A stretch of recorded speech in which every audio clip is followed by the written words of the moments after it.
Hello. Yes. Sorry, that was actually intentional. We did it to just warm you guys up.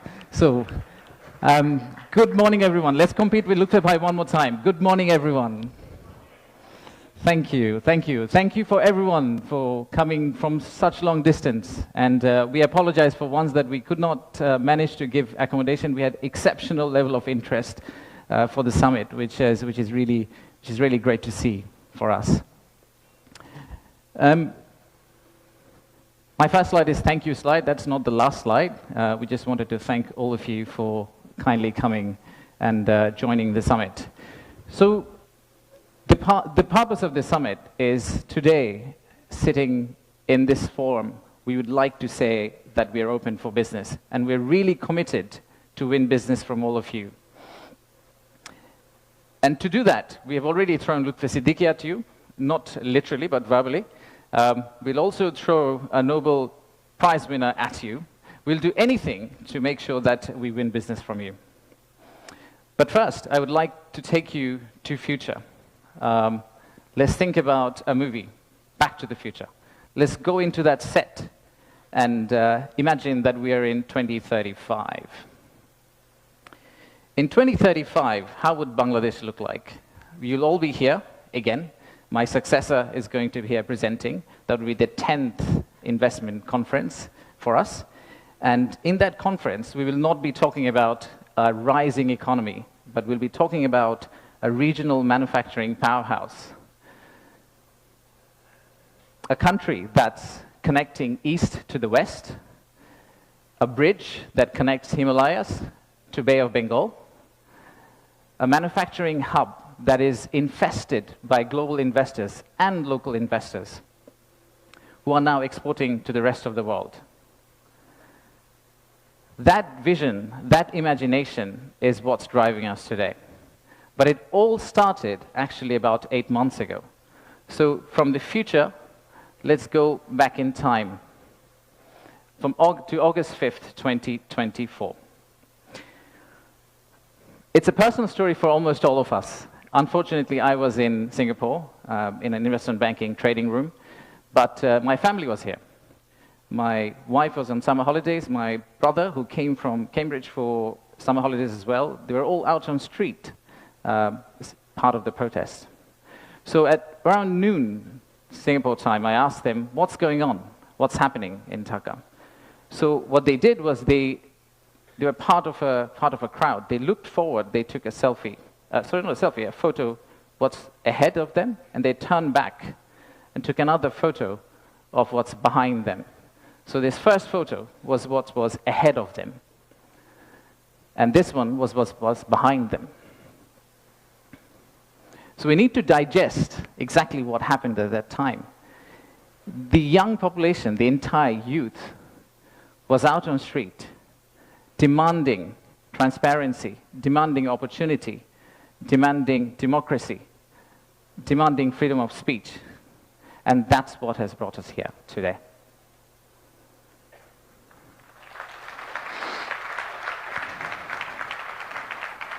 So today, the expectations are very high. The young population of our country, they're global. Unlike us, they're used to tweeting, they're used to looking at TikTok and looking at Singapore and Bangkok. So they don't want Dhaka to be Dhaka 2.0. They actually want Dhaka to become Singapore and Bangkok in 5-10 years' time. So how do we get there? That's the expectation we have. How do we get to Singapore and Bangkok within 5-10 years? How do we unlock the energy that we got during the August Revolution? How do we harness that energy and convert it into employment generation and industrialization? The story for Bangladesh was always there. A lot of you already know about it. We have 180 million domestic market. We have a young population. Almost half of it is less than 25 years old. The middle and affluent class is about 35 million people, which is as big as the Malaysian total population. We have many, many other factors that has led to where we are today.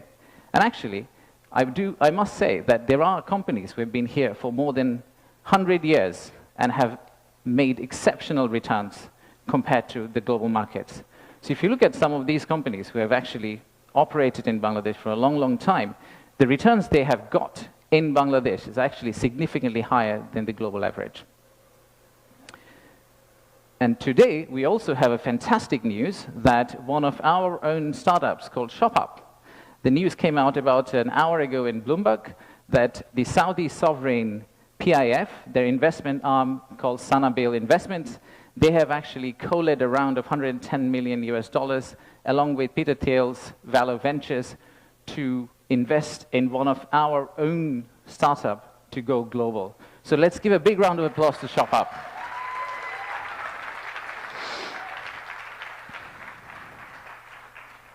So that's today. That's today. So what's tomorrow?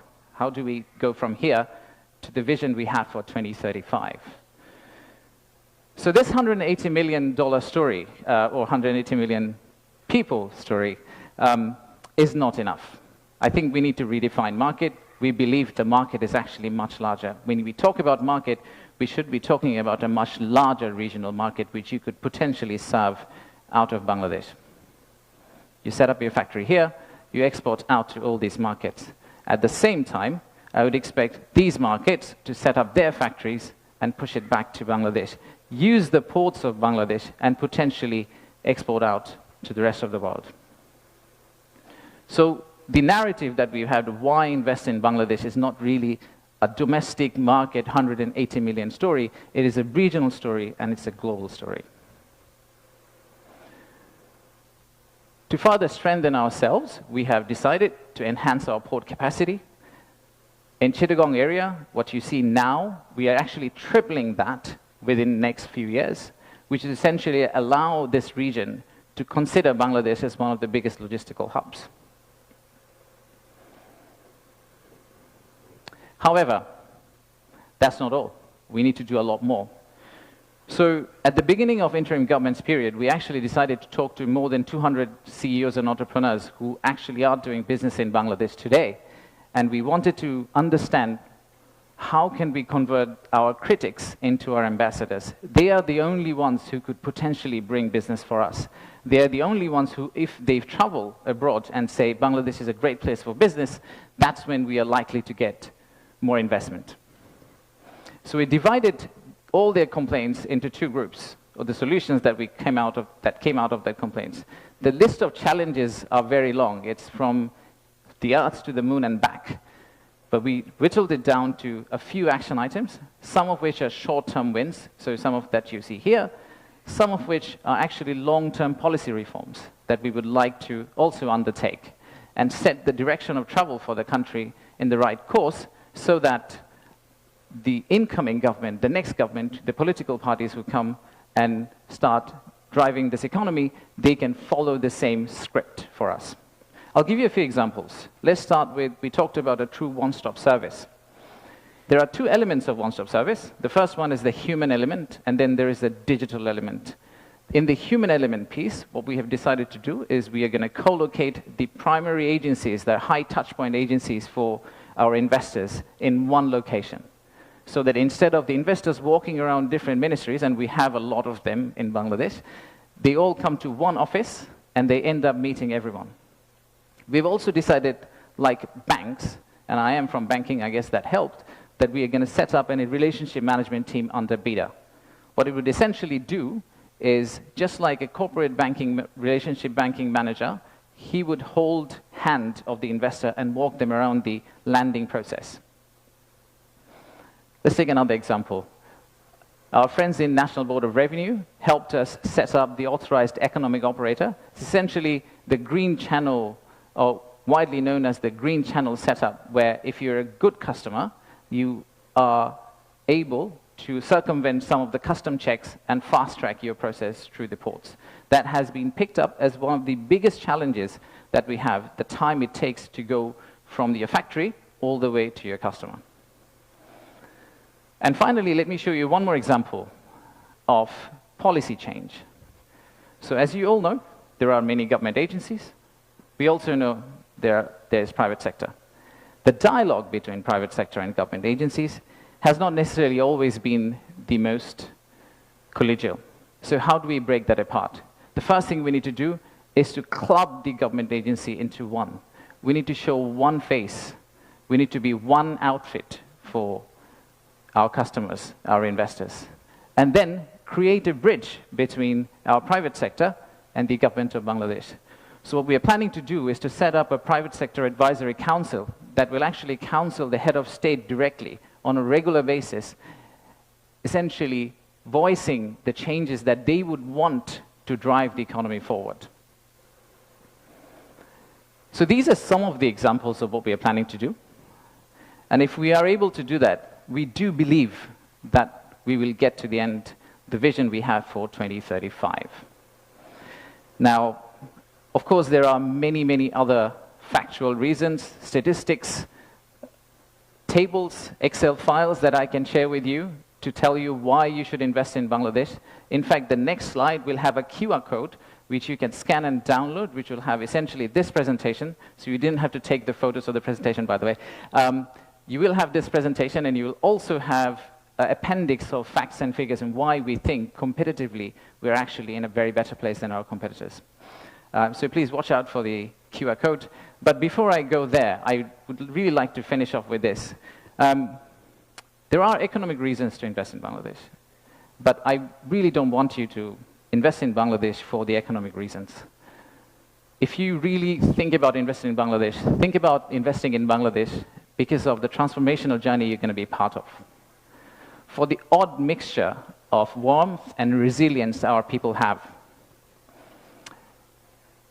and our century-old culture paired with the shared values that we have with you.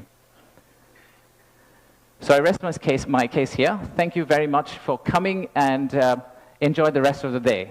Thank you all.